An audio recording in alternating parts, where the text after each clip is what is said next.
Hello, everyone. Welcome back to St. Louis Teens, and welcome back to our new series on young venture capitalists. We're here today with Shawn Xu. Shawn is a current investor at Floodgate and was previously a partner and managing partner at the Dorm Room Fund. Shawn was also the tech policy advisor for Governor Gavin Newsom during his campaign for governor of California, and Shawn is now a Forbes 30 under 30 venture capitalist. Shawn, thank you so much for your phenomenal support of the next generation of entrepreneurs, and thank you so much for being here with us today. Sure. Thank you for having me. I'm excited to be here.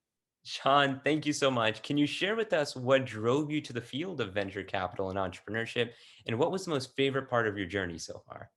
Yeah, it's a good question. Was an operator before I was an investor, and I was really obsessed with, solving problems on a global scale. I was really, my job was to help startups go international and go into emerging markets. I realized that solving problems exist in systems, right? I'll give you an example. Like if you wanted to improve K-12 education, of which you guys are part of that system now, right? Like it's not as simple as funding more teachers or funding more books. It's like making sure that people have a nutritious meal, making sure that they have like an easy way to get to school. There's a school bus there, it's like all sorts of elements in the system. And so I figured what would be the best way to see the system. And for me, that answer was being around the people who make the rules and change the rules, which I think a lot of people just call politics and policy, which is why I got really excited and involved in that world. And also being around people who allocate capital, allocate resources to fund the next most interesting solution to that problem we care about. And I think venture capital is ultimately the answer to that. I get to speak with entrepreneurs every day and I get to ask them, like, what's the problem you think is most urgent and pressing and impactful to solve? And I get to ask them what they are going to do to solve it. And for the most compelling answers, I get to actually help them make it happen, right? So it's that part of it was rewarding to me, and it was this ability to see the system of problems and influence that system is something that I cared about. And Shawn, you're now one of the youngest venture capitalists, and your journey in venture capital actually started at a very young age. Also, I want to ask, what are some of your keys to success in the field of venture capital, and what are some of the obstacles that young VCs can often face? Yeah, I'm not quite as young as the very newest venture people in the industry now. So I appreciate the compliment, but I think the keys to success here is finding great mentors who know what good looks like. So there's a lot of VCs venture has become a massive asset class, right? There's a lot of venture capital firms out there. I would say that not all of them are great. I think the data suggests that 50% of venture capital firms fail, as in they lose money for their limited partners, right? And when I say limited partners in this case, it's like endowments, like ours are like the endowments at Yale and Stanford and whatnot. Being around people who can really show you what a great deal looks like, what a really amazing founder looks like, and help you get access to those great deals and show you what it is to navigate to winning that deal, I think is super important. And so venture is an apprenticeship business. Being smart about who you apprentice yourself to is quite important. And so I think that for me, I was very lucky to be around some of the partners at First Round, like Josh Koppelman and Finn Barnes, who really showed me what it was to do a seed effectively, invest at seed effectively. And now at Floodgate, Mike Maples and Miraco, those are incredible partners here, founding partners here, Arjun Chopra and Iris Choi as well, the other two partners. They've just taught me a lot.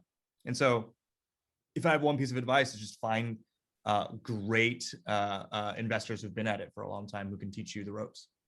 And I think that's so incredible, especially for young individuals who might not know everything about the field of venture capital. It's so important to get that mentorship and learn, especially at a young age. And one thing that's so important about that is that each person is going to provide you a sort of different and unique perspective. And so, Shawn, I want to ask you, how do you personally find new ventures, ideas, and companies? And what are the metrics that you personally use to evaluate them? Yeah, I would say that I kind of work every day at trying to foster a founder and investor network. I think the best companies referrals come from other founders. I think founders talk with other founders. And so spending time with our founders and founders I'm close with to get a sense of like, what are the interesting ideas that you're hearing out there? Who's working on them? Who's really good? Is really important part of this job. And then also speaking to angel investors who are first believers alongside us, who will be excited to share with you a particular founder and an idea that they're excited about, right? I end up sourcing a lot of my investments through those networks. Also, I think we can always get better at writing great content where you could be a magnet for founders, where founders will gravitate towards you because you have good ideas or good perspectives on how to grow their businesses, right? As far as what I'm looking for to evaluate them, metrics, right? I think at the seed stage, it's a little bit more qualitative than quantitative. Certainly, I think I care about, and this is a little bit of the floodgate brainwashing, but I care a little bit about the why now question. So some of the most interesting outcomes that we've invested in, like Lyft and Twitter and Twitch, are all built on some sort of major change event. Like you couldn't have built it before a certain inflection point, right?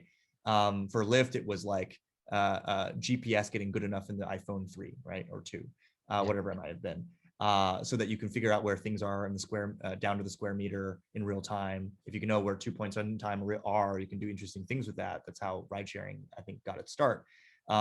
I think that for me, it's a lot about what that why now question. What are those inflections that make a business possible? And if you can't identify an inflection or answer that why now question effectively, I'm pretty suspect. I also look at founder market fit. Like, why does a founder care about a particular product or startup? Oftentimes, if you find a founder who is just searching for an idea and looking for a way to become a successful, have a great outcome to their company, but not really care about the problem, I think that's a recipe for disaster, actually. So I really look for that founder market fit piece. And as for metrics, I mean, I'm looking, if it's a consumer business, I look at engagement and retention. If it's an enterprise business, I do look at the go-to-market sales motion and what traction they've had and proof points that there are really companies out there and customers who want to spend a serious amount of money per year on a particular piece of software. It's very case by case though, so that's the high level answer. And Shawn, from your sort of experience having the opportunity to partner with these companies and invest in these businesses, I want to say, sort of going back, what is one company that you invested in that you feel is one of the most successful? And similarly, what is one company that in hindsight you wish you had invested in? Yeah, I mean, I think that the company I'm most excited about right now is a company called Pop Shop. It is a live stream commerce platform based in LA and New York. But effectively, it's very similar to Taobao Live if you guys are studying Chinese startups, which I think everyone should be studying startups outside the United States because we're starting to adopt models outside of the US. But Taobao Live is like, built on within Alibaba, and it's essentially QVC 3.0. You're able to pick up a phone, live stream a show, and start selling a product, and people will half be entertained and half be interested in your product and learn about your product and buy your product. And they did, a couple of years ago, they did $20 billion in top line revenue in GMV. That's only grown since then, right? So I think that Pop Shop has a chance to become that company here in the US. And I'm just really thrilled by the caliber of the team, the mission and culture of the company, and the kind of the upside potential of the business too. That's one I would refer you to. And Shawn, can you share with us some of the stories of young, inspiring entrepreneurs and startups that you've had the opportunity to work with? Yeah, I mean, I think that Pop Shop is certainly one that I just mentioned. I've been excited to dig a little bit into the future of social commerce and what it means to have this live stream video be a medium that really starts to matter versus in the past it's a little more static. Another company that I'm excited about is a company called Emotive. They're a conversational commerce startup. They effectively enable text message marketing for e-commerce customers, like the companies that might be using Shopify. And I had met them when I was in grad school at Dorm Room Fund. We ultimately never invested at Dorm Room Fund. It was a unanimous no, actually. But I was so bullish about what they were doing, and we ended up investing in the company at Floodgate. And they're off to the races. Like, they're growing like gangbusters, unlike truly first in class, best in class metrics and how they grow a business. And it's been really cool. I mean, like, these guys were 22 years old at USC. Wow. They had already started a company prior in the cannabis space, and this is their second company. And they just really hustled and out executed everybody, consistently coming back to the table, exceeding expectations on their revenue and their growth. And they've been able to build now a pretty massive team of people who are twice their age, who are really, they were just right about the market. Like, people are sick of email messages for particular e-commerce products. Text is a lot more of a successful channel now, and they were just right about that. And they've been able to onboard a lot of customers as a result. So that's another example. And Shawn, I kind of want to take you back now to the sort of beginning of your journey, more Yeah. so in politics. You were the tech policy advisor, or a tech policy advisor for Gavin Newsom during his gubernatorial campaign. And now you're also a very active community builder, serving with numerous organizations having immense social impact. So I want to sort of ask, how can the field of venture capital continue to grow its social impacts? And what is the prospect and future of venture philanthropy? Oh, loaded question. Interesting. I mean, I come from an interesting background. Before I was working on the international expansion stuff, I was on the founding team of a nonprofit, one of the first nonprofits that Y Combinator funded, actually, called Bay's Impact. And so I was on the philanthropy side, right? And quite frankly, raising money for a philanthropy is very difficult if you're just a new upstart.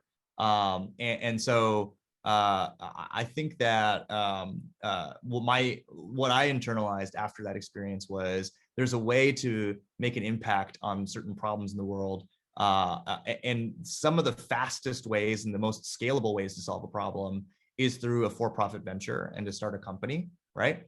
Plenty of nonprofit organizations have been trying to improve education all around the world, especially in emerging markets, right? But I would argue that over the last 20 to 25 years, the product that has been most successful at democratizing access to information has been Google and YouTube, right? And so I think software and technology and for-profit models have a very important role to play in solving the world's problems.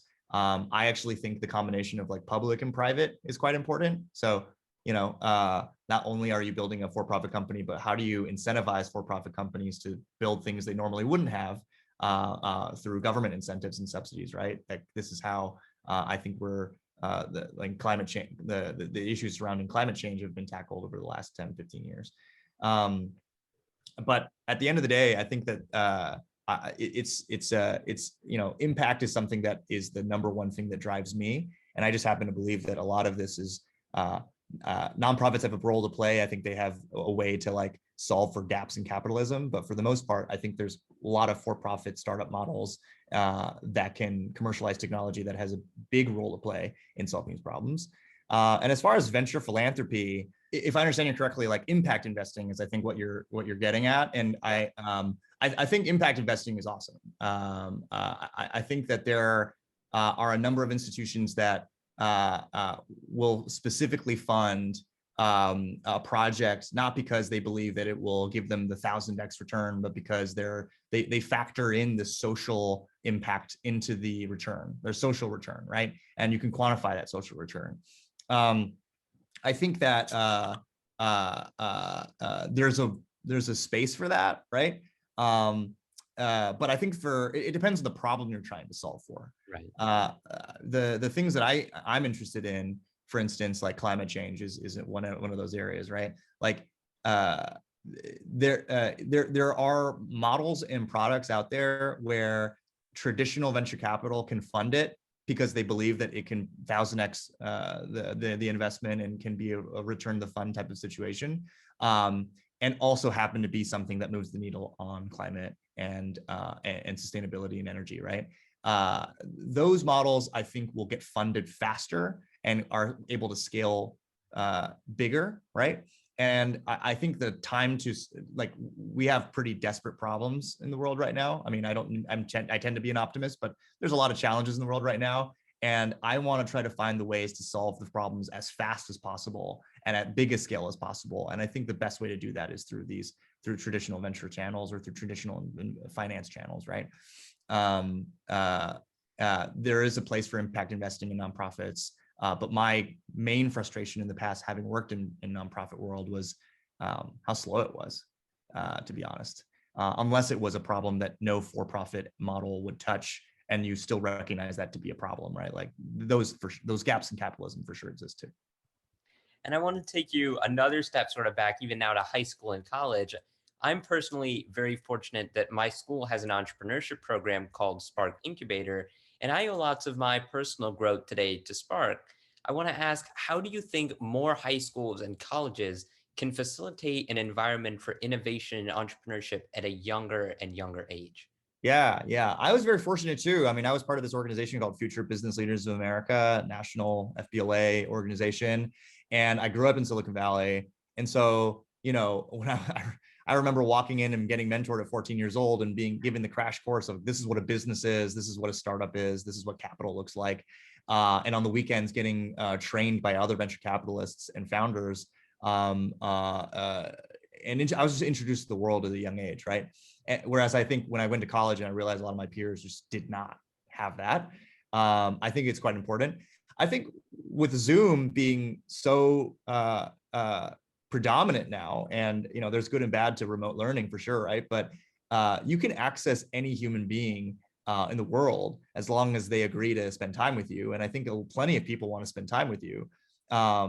This has happened because you reached out cold over email and said, I really want to have a conversation with you over Zoom, and maybe we can all learn from each other from that way, right? I think that's amazing. And so I think more students should, from the grassroots level, find maybe a teacher to sponsor it or not. It doesn't, you don't have to spend money at all, but you just have to reach out to a couple people you identify as people you want to learn from in the entrepreneurship world, and just start having these conversations and plug into organizations like FBLA, where you can plug into mentors who can teach you stuff about what is a business and how does a business run and what is a startup and what is venture capital and all these other things, right?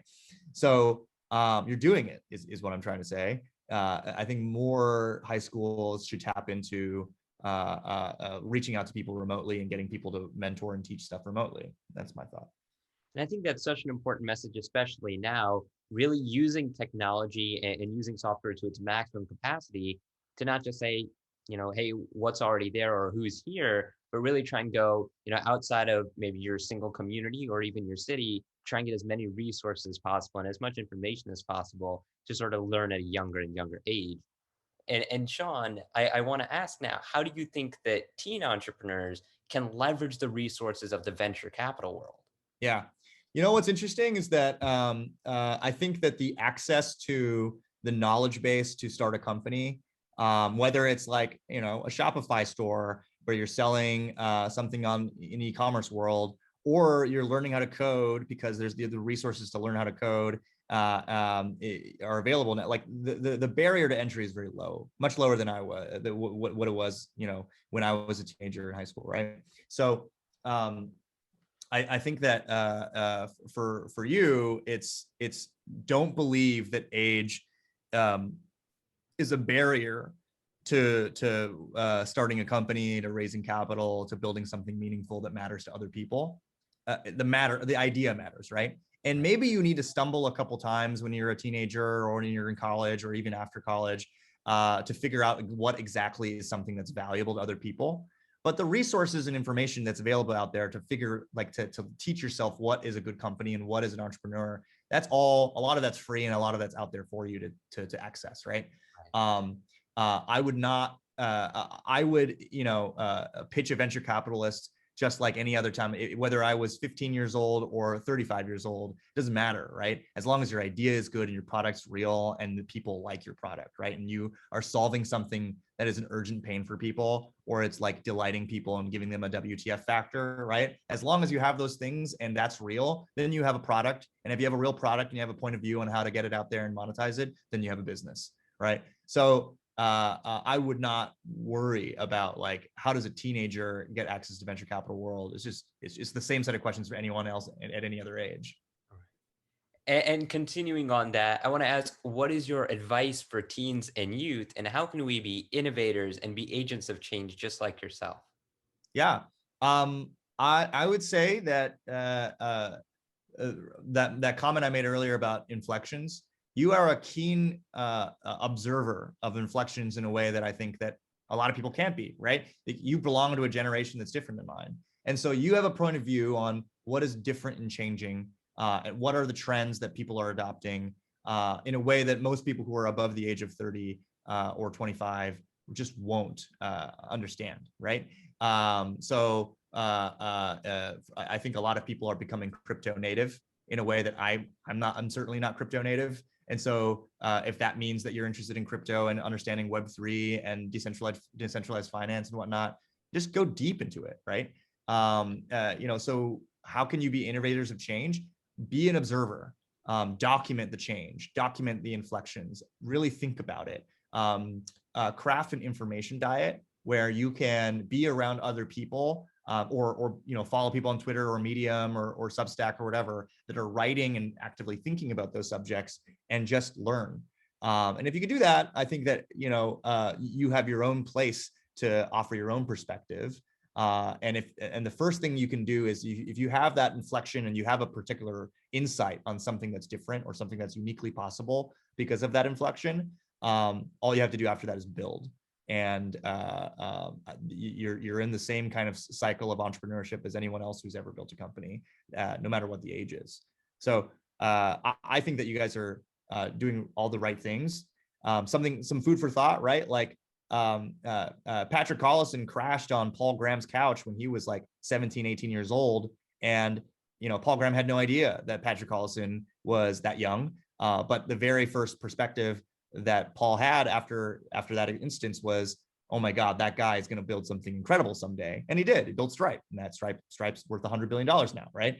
I think that there are many instances where we're coming across people now who are 16, 17, 18 years old, who are building real things which matter, and they have a unique perspective on something that matters to your generation that doesn't necessarily matter to mine, that is meaningful.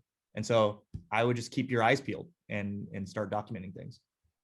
Shawn, we thank you so much for your phenomenal leadership, support of the venture community, and for your support of young entrepreneurs and the value they bring to our country. And thank you so much for your time today and answering all of our questions.